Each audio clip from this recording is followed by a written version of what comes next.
ধানবাদ থেকে আনা বিপুল সংখ্যার কচ্ছপ মাঝদিয়া পাচারের আগেই ধৃত মহিলা।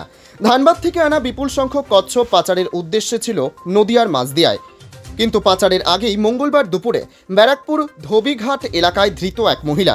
ধৃত মহিলার কাছ থেকে উদ্ধার 123টি কচ্ছপ। জানা গিয়েছে, ধানবাদ থেকে আনা কচ্ছপগুলো নিয়ে শ্রীরামপুর স্টেশনে নামেন 5 মহিলা। ধোবিঘাট পেরিয়ে ব্যারাকপুর স্টেশন থেকে ট্রেন ধরে মাঝদিয়ায় পাচার করতে যাচ্ছিলেন 5 জন, কিন্তু ব্যারাকপুর ধোবিঘাট এলাকায় সন্দেহজনকভাবে ব্যাগ নিয়ে যেতে দেখে সন্দেহ হয় ব্যারাকপুর থানার পুলিশের। এরপর তাদেরকে আটকালে 4 জন চটের বস্তা ফেলে পালিয়ে যায়। পুলিশ এক মহিলাকে হাতে নাতে পাকড়াও করে। চটের বস্তাগুলো খুলতেই হদিশ মেলে বিপুল সংখ্যক কচ্ছপের। খবর পেয়ে ঘটনাস্থলে পৌঁছান ব্যারাকপুরে অবস্থিত বন দপ্তরের আধিকারিক শুভাশিস হালদার।